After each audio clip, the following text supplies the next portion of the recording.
மெயின்ஸுக்கு time management answer key படி தான் valuate பண்ணுவாங்களா? Wait, I will clarify. So இனிமேல் எந்த கொஸ்டினும் கேட்காதீங்க. முதல்ல இந்த குரூப் 2 மெயின்ஸ் எக்ஸாமினேஷன் நம்மக்கிட்ட என்ன எதிர்பார்க்குது? முதல் விஷயம் என்னன்னா, about Tamil Nadu history and culture and heritage, it's social economic development of Tamil Nadu. சரியா? தமிழ்நாட்டினுடைய வரலாறு, பண்பாடு, பாரம்பரியம், சமூக பொருளாதார மேம்பாடு, இது எல்லாத்தையும் எதிர்பார்க்குது. இதுதான் முதல்ல சிலபஸை பற்றின ஒரு தெளிவான புரிதல் இருக்குதா அப்படிங்கிறத எதிர்பார்க்குறாங்க. ரெண்டாவது வந்து பார்த்தீங்கன்னா லாங்குவேஜ் ஸ்கில்ஸ். லாங்குவேஜ் ஸ்கில்ஸ் அப்படின்னா ரீட் பண்ணுற விஷயத்தை ரீப்ரொடியூஸ் பண்ணுறது. அது எப்படி நீங்கள், அதாவது என்னன்னா கவர்மெண்ட் ஆஃபீஸை பொறுத்த வரைக்கும் என்ன, நீங்கள் வந்து வர்ற ரெப்ரஸன்டேஷனை ரீப்ரொடியூஸ் பண்ண தான் போகிறீங்க. டிராஃப்ட், அதுவும் குறிப்பாக இந்த பணியிடங்கள் எல்லாமே வந்து அஃபிஷியல் கேடர் அப்படிங்கிறதுனால அதுக்கேற்ற மாதிரி இருக்க போகுது. அடுத்து டிராஃப்டிங், அதுக்கு அடுத்து ரீடிங் அண்ட் ரைட்டிங் ஸ்கில். இந்த லாங்குவேஜ் ஸ்கில்லை பேஸ் பண்ணி நம்ம வந்து எப்படி இது பண்ணுறோம், இது முழுக்க முழுக்க ஒரு ஸ்கில் பேஸ்டு டெஸ்ட், நம்மளுடைய வாசிப்பு திறனை சோதிக்கக்கூடிய ஒன்று. அதற்கு அடுத்தபடியாக நம்ம வாசித்ததை எந்த அளவுக்கு உள்வாங்கியிருக்கோம், அதை எப்படி ரீப்ரொடியூஸ் பண்ணுறோம், ஒட்டுமொத்தமாக இந்த 3 ஸ்கில்லையும் எதிர்பார்க்கக்கூடியதான் என்னென்னா இந்த குரூப் 2 மெயின் எக்ஸாமினேஷன். ரைட், முதல்ல வந்து ப்ரிலிம்ஸ் பேட்டர்ன் சொல்லிடுறேன். ஸோ ப்ரிலிம்ஸை பொறுத்த வரைக்கும் என்ன, 200 கேள்வி, இது நம்ம ஆல்ரெடி பார்த்ததான். Okay, mains paper 1 qualifying paper, SSLC standard அப்படின்னா என்ன, 10ஆம் வகுப்பு தரத்தில் தான் இருக்க போகிறது. அங்கே வந்து ஹை லெவல் இங்கிலீஷ் இருக்காது. முதல் விஷயம் தெரிஞ்சுக்கோங்க. சரியா? ஹை லெவல் இங்கிலீஷ் அப்படின்னா சசி தரூர் பேசுகிறார் இல்லையா, அதுதான் ஹை லெவல் இங்கிலீஷ். நம்ம பேசக்கூடிய விஷயம் அப்படிங்கிறது ஒரு நார்மல் இங்கிலீஷ், லேமன் லாங்குவேஜ்னு வச்சுக்கலாம். சரியா? நம்ம பேசினா எல்லாருக்கும் புரியும். சசி தரூர் பேசுனதை பார்த்தீங்கன்னா அவர் ப்ரொனவுன்ஸ் பண்ணுற ஒவ்வொரு வார்த்தைக்கும் we have to refer dictionary. அப்படிலாம் இல்லை. பொதுவாக தமிழ்நாடு வரலாறு பண்பாடு தொடர்பான அடிப்படையான விஷயங்கள் தெரிஞ்சிருந்ததுன்னா இந்த டிரான்ஸ்லேஷன் அப்படிங்கிறது எளிமை. நீங்கள் வந்து ஏன் டிரான்ஸ்லேஷனை பார்த்து பயப்படுறீங்க அப்படிங்கிறது தெரிய மாட்டேங்குது. டிரான்ஸ்லேஷனை பொறுத்த வரைக்கும் நமக்கு தெரியாத எங்கேருந்தோ சப்ஜெக்டில் போய் கேட்க போகிறது கிடையாது. எங்கேருந்து கேட்பாங்க அப்படின்னா மொத்தம் வந்து ஒரு 9 யூனிட் இருக்குது. சரியா? இந்த குரூப் 2 மெயின்ஸில் ஒரு 9 யூனிட் கொடுத்துருக்காங்க. அந்த 9 யூனிட்லேருந்து மட்டும்தான் என்னென்னா டிரான்ஸ்லேஷனாக தமிழ்லேருந்து இங்கிலீஷ்க்கோ இங்கிலீஷ் டு தமிழுக்கோ வரப்போகுது. உதாரணமாக ஃபெமினிசம் அப்படிங்கிற ஒரு தலைப்பு இருக்குது, பெண்ணியம் அப்படிங்கிற தலைப்பு இருக்குது. நீங்கள் இப்போ முதன்மை தேர்வுக்கு ப்ரிப்பேர் பண்ணும்போது பெண்ணியம் அப்படின்னா அது எல்லாத்தையும் வந்து கம்ப்ளீட்டாக படிச்சிருப்பீங்க. சரியா? அதில் எந்த விதமான மாற்றம் கிடையாது. பெண்ணியம்னா டெஃபினிஷன் படிச்சிருப்பீங்க, பெண்ணியம் சவால்களும் எதிர்கொள்ளும் சவால்கள், இதெல்லாம் வந்து படிச்சிருப்பீங்க. இப்போ இந்த பெண்ணியம் எதிர்கொள்ளும் சவால்கள் அப்படிங்கிறது நீங்கள் இப்போ படிச்சிருக்கீங்க, இப்போ உங்களுக்கு தெரியும். இப்போ இதை வந்து ஒரு குரூப் 1 மெயின்ஸ் மாதிரி list of the challenges faced by feminism அப்படின்னு கேட்டால் நீங்கள் பாட்டு கடகடன்னு எழுதிடுவீங்க. உங்கள் இதில் பாயிண்டாக எழுதிடலாம். பட் டிரான்ஸ்லேஷனில் என்ன பண்ணுவாங்கன்னா இந்த மாதிரி கேள்வியாக கேட்காம ஃபெமினிசம் அப்படிங்கிறது நம்ம படிச்சிருப்போம் இல்லையா, அந்த கருத்து வந்து மாறாது. ஆனால் நம்ம படித்த அதே வேர்ட்ஸ் வந்து டிரான்ஸ்லேஷனில் ரீப்ரொடியூஸ் ஆகுமான்னா கண்டிப்பாக ரீப்ரொடியூஸ் ஆகாது. அப்போது இதை படிக்கிறதன் மூலமாக, இந்த மாதிரி இந்த 9 யூனிட்டையும் படிக்கிறதன் மூலமாக இந்த சப்ஜெக்டை பற்றின ஒரு உள்வாங்குதல் அல்லது ஒரு முழுமையான ஒரு புரிதல் கிடைக்கும். அந்த முழுமையான புரிதல் அடிப்படையாக வச்சு நம்ம வேகமாக டிரான்ஸ்லேட் பண்ணலாம். ஒரு டைம் மட்டும் என்ன, அந்த இங்கிலீஷ் மெசேஜை வாசிக்கும் போது ஓகே இந்த பேராகிராஃபில் இதைத்தான் சொல்ல வந்திருக்காங்க அப்படிங்கிறத இது பண்ணிக்கலாம். அடுத்து டிரான்ஸ்லேஷன் சொல்லும்போது சொல்கிறேன். அப்போது இந்த டிரான்ஸ்லேஷன் பார்ட்டை பொறுத்த வரைக்கும் நம்ம முன்னாடியே எல்லா யூனிட்டையும் ரொம்ப தரவாக படிச்சிருப்போம். அப்படி தரவாக படிச்சிருந்தோம் அப்படின்னா இந்த யூனிட் அப்படிங்கிறது ரொம்ப சிம்பிள். இன்னொன்று, இதில் வந்து நமக்கு வந்து என்ன 25 மார்க் எடுத்தால் போதும். சரியா? 25 மார்க் எடுக்கிறதுக்கு I will give a strategy. Like இப்போ என்னென்னா இங்கிலீஷ் டு தமிழ் எழுதுறதுக்கு, இப்போ யாரெல்லாம் எல்லா எக்ஸாமினேஷனுமே தமிழில் ப்ரிப்பேர் பண்ணுறீங்க இல்லையா, இப்படி தமிழில் ப்ரிப்பேர் பண்ணக்கூடியவங்க எல்லாருமே எப்படி எதை ஞாபகம் வச்சுக்கோங்க அப்படின்னா இங்கிலீஷ் டு தமிழ் டிரான்ஸ்லேட் பண்ணுறதுக்கு உங்களை நீங்கள் தயார்படுத்திக்கணும். இப்போ உதாரணத்துக்கு வந்து என்ன, பெண்ணியத்தின் சவால்கள் அப்படிங்கிற தலைப்பு எடுத்துக்கிட்டோம் அப்படின்னா அதை பற்றி முன்னாடியே படிச்சிருக்க போகிறீங்க. ரைட்? இப்போ இந்த பேசேஜை வாசிக்கும் போது அதனுடைய மைய கருத்து உங்களுக்கு வந்து புரிஞ்சிடும். பெண்ணியம் எதிர்கொள்ளும் சவால் அப்படின்னா என்ன, போதுமான அதிகாரம் இல்லை, எல்லா அரசியல் சமூகம் பொருளாதாரத்துலலாம் என்ன விஷயங்கள் இல்லை, அப்படி அதான் அதனுடைய மைய கருத்தாக இருக்க போகுது. அப்போது இதை பற்றின முன்னாடியே நாலேஜ் இருக்கிறதுனால அந்த பேராகிராஃபில் டிரான்ஸ்லேஷன் பேராகிராஃபில் கொடுத்துருக்கக்கூடிய மைய கருத்து மாறாமல் அப்படியே நீங்கள் என்ன பண்ண போகிறீங்க, டிரான்ஸ்லேஷன் பண்ண போறீங்க உங்களுடைய ஓன் வேர்ட்ஸில். இங்கே தான் நீங்கள் வந்து கன்ஃபியூஸ் ஆகுது. உங்கள் ஓன் வேர்ட்ஸில் தான் பண்ணுற மாதிரி இருக்கும். நீங்கள் அங்கே கொடுத்துருக்கிறதுக்கு ஒவ்வொரு வார்த்தைக்கும் வரி வரியாக மொழிபெயர்க்க வேண்டிய சூழல் அப்படிங்கிறது இருக்காது. உதாரணத்துக்கு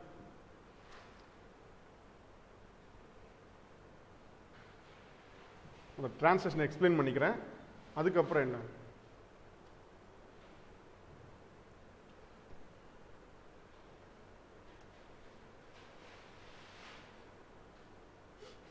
ஓகே வாட் இஸ் டிரான்ஸ்லேஷன் அப்படிங்கிறத வந்து பார்த்தீங்கன்னா ஒரு மூலமொழியில் அமைந்துள்ள இன்னொரு ஏற்பு மொழியில் ஆக்கப்படுவது, உள்ளதை உள்ளவாறே விரிவாக்காமல் சுருக்காமல் தரப்படுவது, உணர்வு குன்றாமல் மிகாமல் ஓரளவு இயன்றவரை ஒத்த வடிவுடையதாய் தத்தம் தாய்மொழியில் இயல்பாக கற்றறிவது போலவும் பாடி உணர்வது போலவும் தெளிவாக நயமாக பெயர்த்து உருவாக்கப்படுவதா என்ன டிரான்ஸ்லேஷன். அதாவது என்னன்னா சோர்ஸ் லாங்குவேஜ்ல இருந்து பெருமொழி டார்கெட் லாங்குவேஜுக்கு அதில் உள்ள கருத்துக்கள் சிதையாம நீங்க நம்ம தாய்மொழியில தமிழ்ல மொழிபெயர்த்தா போதும்.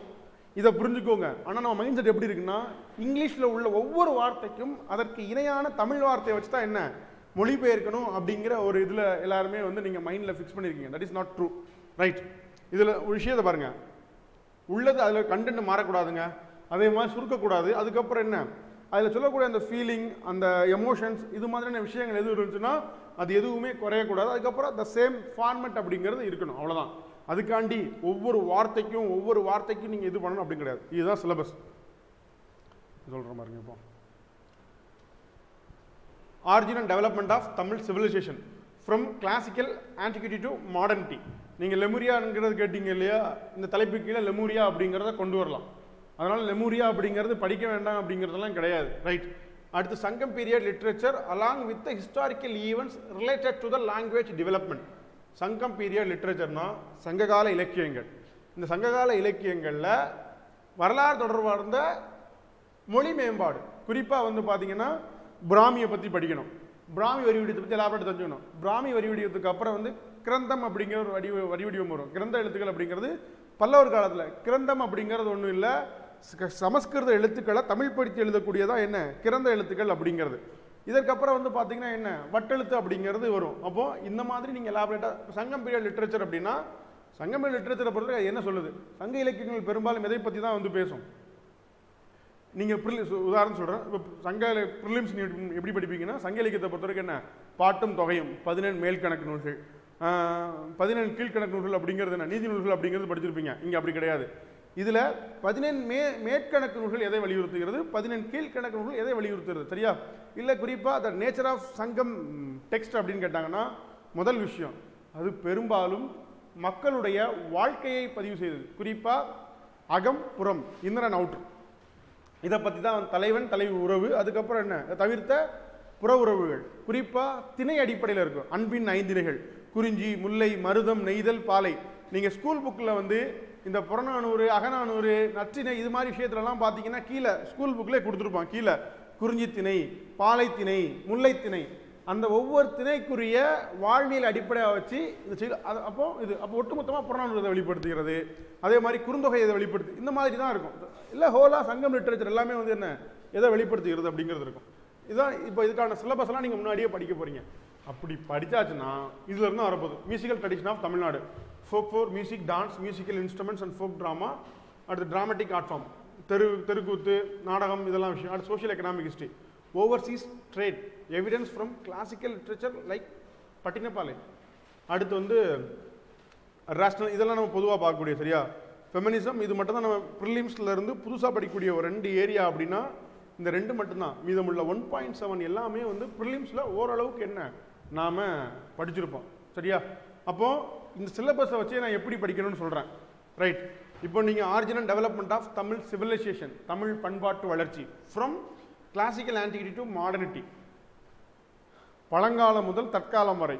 நீங்க வரலாற்று எப்படி தான் வந்து படிப்பீங்க, முதல்ல என்ன படிப்பீங்கன்னா சங்ககாலம் படிப்பீங்க, இல்லை வரலாற்றுக்கு முந்தைய காலம் வச்சுக்கோங்க, சரியா? வரலாற்றுக்கு முந்தைய காலம், இனக்கொள்கை, சரியா? ஆரியரா, திராவிடரா, இது இனக்கொள்கையை படிப்பீங்க. நிறையா தியரி இருக்குது, இந்த சைட்ல இருந்து இங்கே வந்தவங்களா, இங்கேருந்து அங்கே போனவங்களா, இதெல்லாம் முடிச்சதுக்கப்புறம் வந்து பார்த்தீங்கன்னா சங்க காலத்தில் வந்து நிற்கும். இப்போ சங்க காலத்தில் வந்து பார்த்தீங்கன்னா சங்க காலம் அப்படின்னு படிக்கும்போது சொசைட்டின்னு தனியாக சமுதாயம் அப்படிங்கிறத படிப்பீங்க.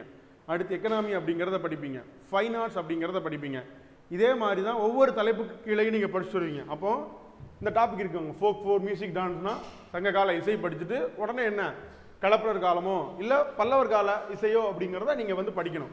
இப்படி தான் நம்ம அப்ரோச் பண்ணணும். ஸோ இப்போ என்னன்னா இந்த டாப்பிக்கில் இருந்து மட்டும்தான் கேள்வி கேட்க போகிறாங்க. சரி, இதில் எங்கே டிரான்ஸ்லேஷனில் வந்து சிக்கல் வரப்போகுது? இந்த origin and development of Tamil civilisation இருக்கு இல்லையா, இல்லை சங்கம் பெரிய லிட்ரேச்சர் எடுத்துக்குவோம். இப்போ சிலப்பதிகாரம் அப்படிங்கிறத பொறுத்தவரைக்கும் நீங்கள் எப்படி தான் எழுத போகிறீங்க? சிலப்பதிகாரம் தான் எழுத போகிறீங்க, சரியா? இந்த ஸ்டோரி ஆஃப் ஆங்க்லெட் அப்படின்னு எழுத போகிறது கிடையாது.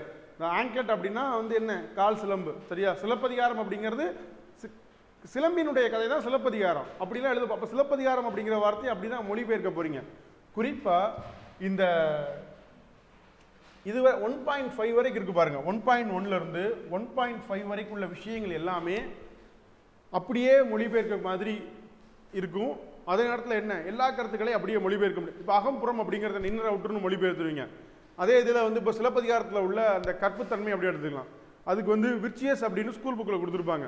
பட் ப்ராப்பரான இன்னொரு சினானிம்ஸ் என்னன்னா சேஸ்டிட்டி விர்ச்சியஸ் ஒன்றா. அப்போ டிரான்ஸ்லேஷனில் இந்த மாதிரி வெக்காபுலரி டெவலப் பண்ணிக்கணும். இதை அப்ரோச் பண்ணுறதை பாருங்கள், அடுத்து நான் எக்ஸ்பிளைன் பண்ணுறேன். ரைட், இதுதான் டிரான்ஸ்லேஷனுக்கான சிலபஸும். இன்னொன்று வந்து பார்த்தீங்கன்னா உங்களுக்கு ரீடிங் காம்ப்ரிஹென்ஷனுக்கான சிலபஸும் இதுதான். ஹின்ஸ் டெவலப்மெண்ட் இருக்கு இல்லையா, ஹின்ஸ் டெவலப்மெண்ட்டுக்குமான சிலபஸும் இதுதான். ப்ரிசிஸ் ரைட்டிங் மூணுக்குமே இதுதான். இதிலிருந்து தான் எல்லாமே நம்ம வந்து பண்ண போகிறோம்.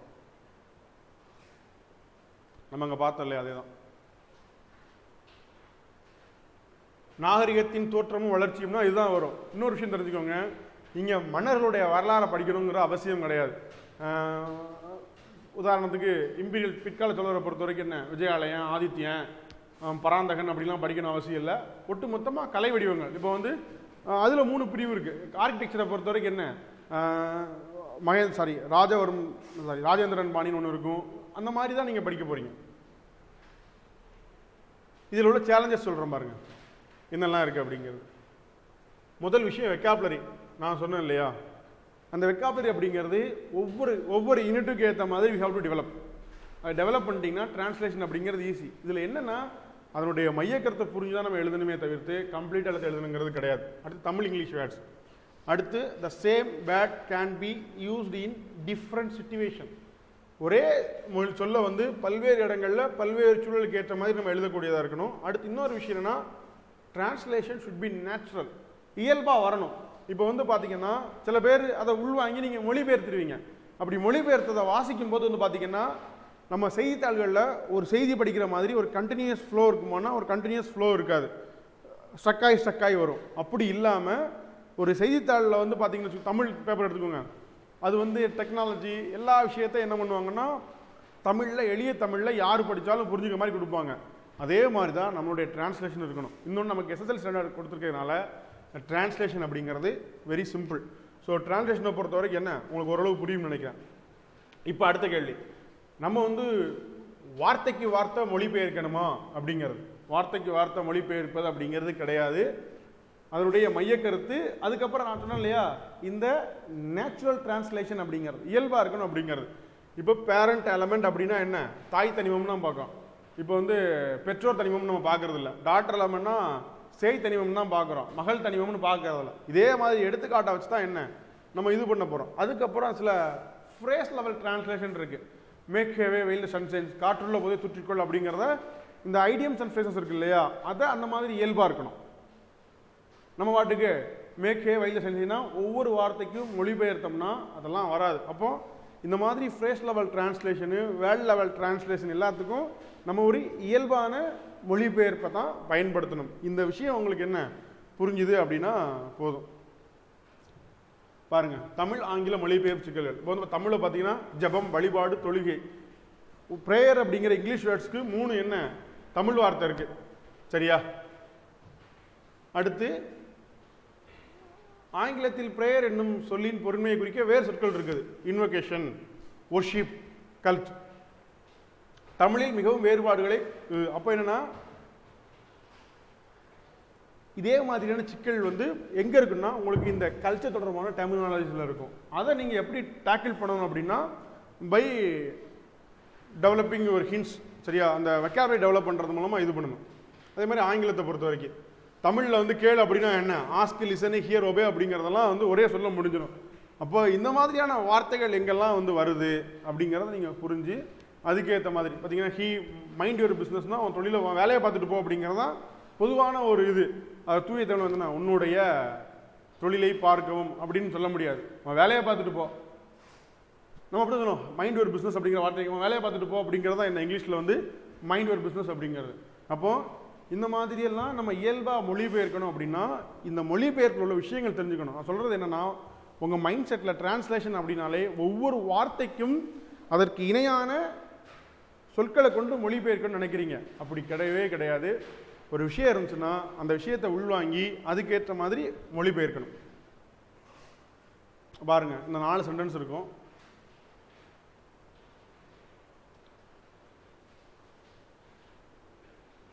வெயிட். மருத்துவர் உண்ண சொன்னதே அவன் உண்டான், அவர் உண்டார். அவன் உண்டான், அதனை மருத்துவர் உண்ண சொன்னது போல். அவன் மருத்துவர் உண்ண சொன்னதே உண்டான்.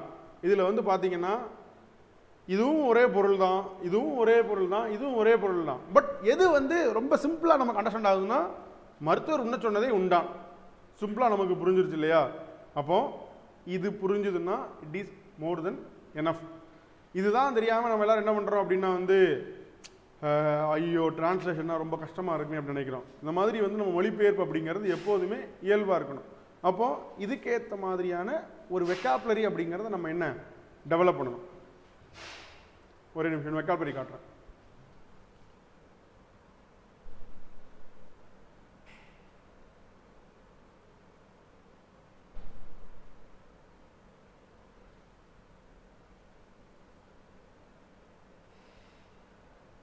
இது ஸ்கூல் புக்கில் கொடுத்த இதை ரெண்டையும் கம்பேர் பண்ணி பார்த்தீங்கன்னா என்ன உங்களுக்கு வந்து புரிய வரும். இதை நான் ஆல்ரெடி எக்ஸ்பிளைன் பண்ணியிருப்பேன் வேறு பழைய வீடியோஸில்.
ஓகே, அந்த ஃபைல் இதாகிடுச்சுன்னு நினைக்கிறேன்.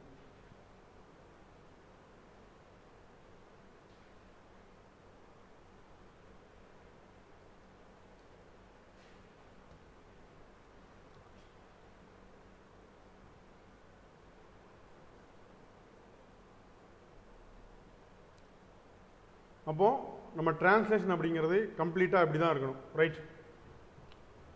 இன்னும் உங்களுக்கு புரியணும் அப்படின்னா ஒரு கொஸ்டின் காட்டுறேன் பாருங்க.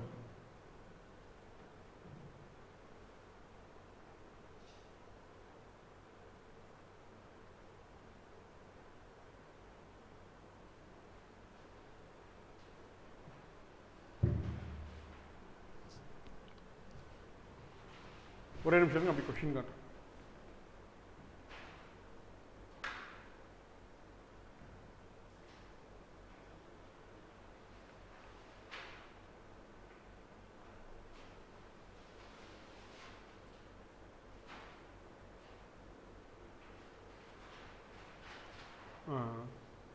பின்வரும் பகுதியை ஆங்கிலத்திலிருந்து தமிழுக்கு மொழிபெயர்க்க. The Dravidians were one of the earliest cultural races of India. Commonly, the word Dravidian is used as a referential term for South India. Greek geographers knew that areas of America, Sanskrit sources refer to them as Dravidi and Tamili, and later Tramila and Travida. Before the advent of the Aryans in India, a great part of India was inhabited by the Dravidians. several Dravidian dialects such as Bragui, Villi, Santali found stranded in the midst of other tongues in Pakistan, Rajputana and central India testify the wide diffusion of Dravidians in India. இப்போ இதை பார்த்த உடனே உங்களுக்கு வந்து பார்த்தீங்கன்னா ஒரு பொருள் அப்படிங்கிறது வந்து விளங்கி இருக்கும். சரியா? அதாவதுன்னா திராவிடர்கள் அப்படிங்கிறது இந்தியா முழுவதும் பரவி இருந்தாங்க அப்படிங்கிறதுக்கு இந்த மொழி அப்படிங்கிறது ஒரு விஷயமா காட்டப்படுகிறது. சமஸ்கிருதம் வந்து காட்டுது. அதுக்கப்புறம் என்ன, பாகிஸ்தான் இது மாதிரி இடங்கள்ல, பலுச்சிஸ்தான், ராஜபுதனம் போன்ற இடங்கள்ல என்ன திராவிட மொழி குடும்பம் சில மொழிகள் வந்து இருக்குது. அப்போ டெஸ்டிஃபை த வைட் டிஃபியூஷன் அப்படின்னா பரவல் அப்படிங்கிறது. இப்போ இதில் ஒரே ஒரு விஷயம் மட்டும் டயலெக்ட்ஸ்ன்னு இருக்குங்க பாருங்க, ஒரு வார்த்தை டயலெக்ட்ஸ். இதுக்கு மட்டும் இப்போ மொழிபெயர்ப்பு சரியான தெரியாது. டயலெக்ட் அப்படின்னா என்ன? சும்மா ஆன்சர் பண்ணுங்க. இப்போ உங்களுக்கு ப்ராக்டிக்கலாக புரிய வைக்கணும் அப்படிங்கிறதுக்காண்டி தான் சொல்கிறேன். So voice is okay, but எனக்கு எந்த பிரச்சனையும் கிடையாது. சப் லாங்குவேஜஸ் அப்படிங்கிறத காட்டிலும் வட்டார வழக்கு, டயலெக்ட் அப்படின்னா வட்டார வழக்கு. ஏலே திருநாளினா ஏலே அப்படிங்கிறது, நாறு எல்லாம் மக்கா அப்படின்னு சொல்கிறோம் இல்லையா, இது மாதிரியான ஒரு விஷயம். அப்போது இந்த மாதிரி ஒரு பேராகிராஃப் இருக்குது அப்படின்னா அதில் இந்த மாதிரியான சவால்கள் தான் இருக்க போகுது தவிர்த்து நீங்கள் நினைக்கிற மாதிரி வந்து அப்படி கம்ப்ளீட்டாக எல்லாமே நம்ம இது பண்ணணும் அப்படிங்கிறது கிடையாது. இப்போ இதுக்கு டிரான்ஸ்லேட் பண்ணியிருப்பாங்க பாருங்க.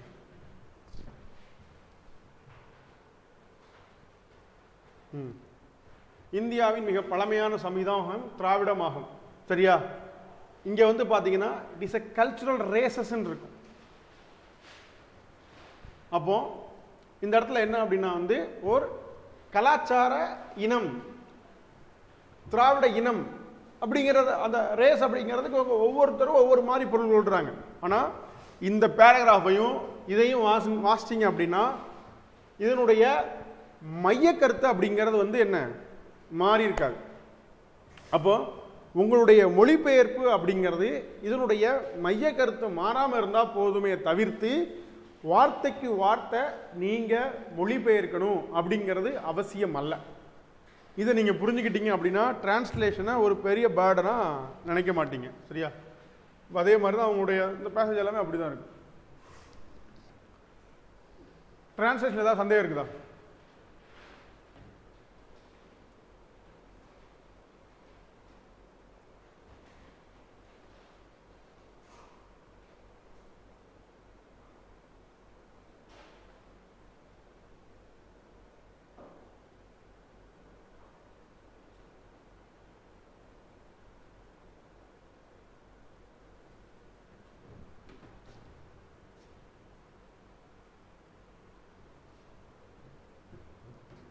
பேஜ் மாறிடுச்சு. கரெக்டாக தான் ஷேர் ஆகுது.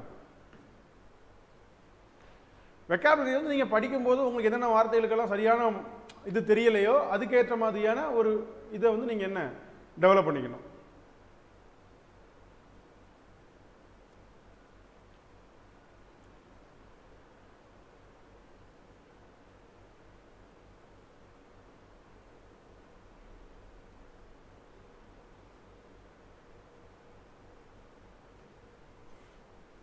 அதற்கான கண்டென்ட் இருந்துச்சு அப்படின்னா ஸ்கூல் புக்கில் இருந்து கேட்பாங்களா அப்படின்லாம் சொல்ல முடியாது. அப்படியே ஒன்று தெரிஞ்சுக்கோங்க, ஸ்கூல் புக்கில் உள்ள பொருள் இருக்கும், ஆனால் ஸ்கூல் புக்கில் உள்ள அதே வார்த்தைகள் இருக்குமான்னு சந்தேகம் தான். சரியா? நான் சொல்கிறது விஷயம் புரியும்னு நினைக்கிறேன்.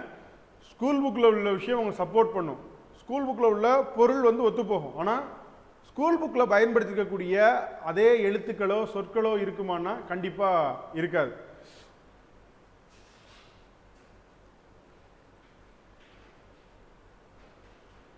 ஓகே,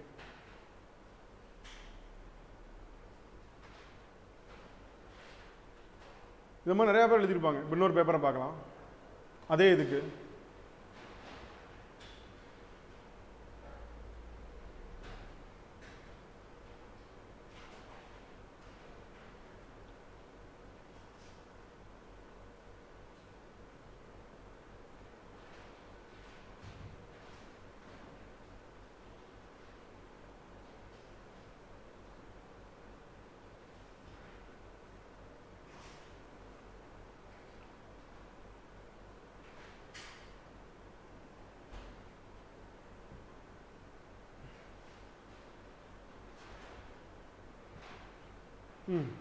இது இன்னொருத்தங்க மொழிபெயர்த்துருக்காங்க பாருங்க. இந்தியாவில் திராவிடர்கள் மூத்த பண்பாடு இனத்தில் ஒன்று. திராவிடர் என்னும் வார்த்தை தென்னிந்தியாவை குறிக்கும் சொல்லாகும். கிரேக்க புவியியலாளர்கள் நிலத்தை தமிரிக்கா என அறிகிறார். அப்போ இவங்களும் மொழிபெயர்த்திருக்காங்க. பட் இதில் வந்து பார்த்தீங்கன்னா ஒரு ஃப்ளோ இருக்காது, சின்ன சின்ன இருக்கும். அப்போ ஒவ்வொருத்தவங்களும் இப்படி தான் இருக்கும். அப்போ நம்ம தொடர்ச்சியாக ப்ராக்டிஸ் பண்ண என்ன ஆகும் அப்படின்னா இந்த விஷயங்களெல்லாம் ஓவர் கம் பண்ண முடியும். உங்களுக்கான பயமே என்ன அப்படின்னா வந்து நான் வார்த்தைக்கு வார்த்தை மொழிபெயர்க்கணும், வார்த்தைக்கு வார்த்தை மொழிபெயர்க்கணும் அப்படின்னு நினைக்கிறீங்க இல்லையா, அதுதான் இதில் உள்ள சிக்கல்.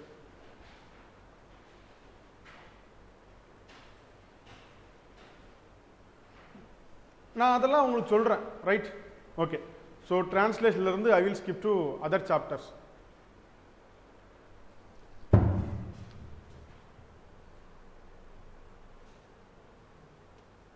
அடுத்து பேப்பர் 2.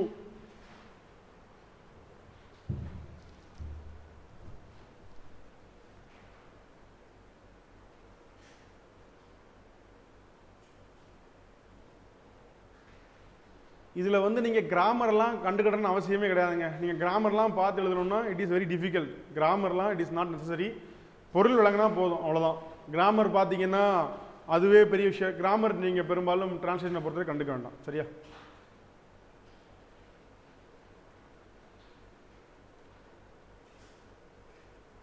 ஓகே. ஸோ 2019 ரிசல்ட்டை வச்சு என்னன்னா இந்த சிலபஸை வந்து இது பண்ண முடியுமானா கண்டிப்பாக முடியாது. ஏன்னா 2019 சிலபஸ் அப்படிங்கிறது வேற, இந்த சிலபஸ் அப்படிங்கிறது வேற. ஓகே, இதெல்லாம் கொஞ்சம் இது பண்ணாது. பேட்டர்ன் ஆஃப் சேலஞ்சு சொல்கிறேன். பேட்டர்ன் ஆஃப் எக்ஸாமினேஷன், சிலபஸ், டிரான்ஸ்லேஷனை பொறுத்த வரைக்கும் தமிழ் டு இங்கிலீஷ் தான் டிஃபிகல்ட். இங்கிலீஷ் டு தமிழ் இது கிடையாது. அடுத்து வந்து பார்த்தீங்கன்னா மோர் டைம் கன்சூமிங் கொஸ்டின்ஸ், அதிகமாக நம்மளுடைய நேரத்தை வந்து நுகரக்கூடிய அளவில் இது இருக்கும். அடுத்து திருக்குறள் எஸ்ஏ ஃபார்மேட். திருக்குறளை வந்து என்ன கட்டுரையில் இது பண்ணுறது. சரி, என்னெல்லாம் பண்ணணும்னு சொல்லிடுறேன். முதல் நம்மளுடைய developing reading skill is the first thing. சரியா? அடுத்து development of vocabulary for translation. அடுத்து ஹாலிஸ்டிக் கவரேஜ் ஆஃப் சிலபஸ். இந்த 3 விஷயமும் இருந்தது அப்படின்னா சிலபஸ் அடிச்சுட்டு போயிடலாம். சரியா? நீங்கள் இந்த சிலபஸை வந்து கம்ப்ளீட்டாக கவர் பண்ணிட்டீங்க அப்படின்னா என்ன, இந்த டிரான்ஸ்லேஷனுக்கான வெக்காபுலரியை உங்களுக்கு டெவலப் பண்ண முடியும். இதை இந்த சிலபஸை நீங்கள் படிக்கும்போதே உங்களுடைய ரீடிங் ஸ்கில்லையும் நீங்கள் டெவலப் பண்ணிட்டீங்கன்னா இந்த எக்ஸாமினேஷன் அப்படிங்கிறது இட்ஸ் வெரி வெரி சிம்பிள். ஆனால் இதை வந்து தொடர்ச்சியாக பண்ணால் மட்டும்தான் என்ன பண்ண முடியும். நிறையா பேருக்கு எப்படி தெரியுமா மைண்ட் செட்டில் இருக்குது, அதாவது வந்து இப்போ உடலை குறைக்கணும்னு வச்சுக்கோங்களேன். ஒருத்தர் வந்து ஒரு நாளைக்கு 3 மணி நேரம் பண்ணி 90 நாளில் வந்து 180 மணி நேரத்தில் அந்த ஃபிட்டு வர முடியும். இன்னொருத்தர் என்ன பண்ணுறாருன்னா வெறும் 20 நாளில் வந்து அதே எக்ஸசைஸை பண்ணால் முடியுமான்னா கண்டிப்பாக அவர் அதே மாதிரி உடம்பை கொண்டு வர முடியுமா, கொண்டு வர முடியாது. நோய்க்கு தான் ஆளாக வேண்டியிருக்கும். அதே மாதிரி தான் இந்த விஷயத்தை பொறுத்த வரைக்கும் நாம் இப்பத்துலேருந்தே கொஞ்சம் அப்ரோச் பண்ணோம்னா இட் வில் பி பெட்டர். அதாவது என்னென்னா to know the extent of the syllabus என்ன, இந்த பேட்டர்ன் எப்படி இருக்கும் அப்படிங்கிறத ஓரளவுக்கு புரிஞ்சுக்கிட்டோம்னா இட் வில் பி பெட்டர். நான் டிரான்ஸ்லேஷன் எக்ஸ்பிளைன் பண்ணிட்டேன்.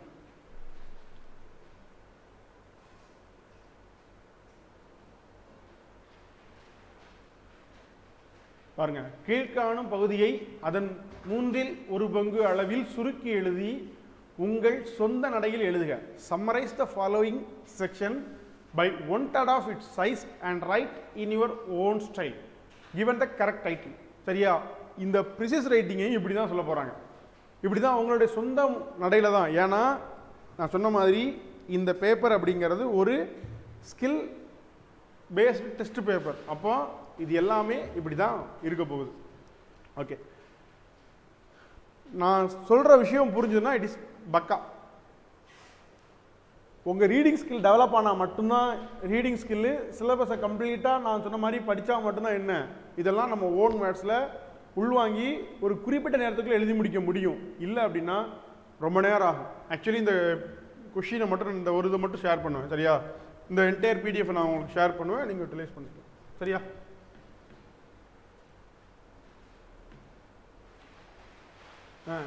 ப்ரிசைஸ் ரைட்டிங் எப்படி சார் எழுதுறது? இப்போ முத்தும் மிளகும் முத்தமிழும் சந்தனம் அகில் முதலிய மனப்பொருட்கள் ப்ரிசைஸ் ரைட்டிங்காக சுருக்கி எழுதுறது.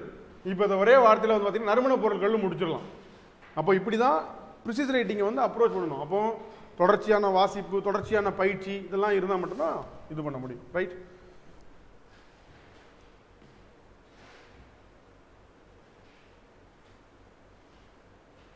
எனக்கு எந்த பிரச்சனையும் இல்லை, வீடியோலாம் வரதான் செய்யுது.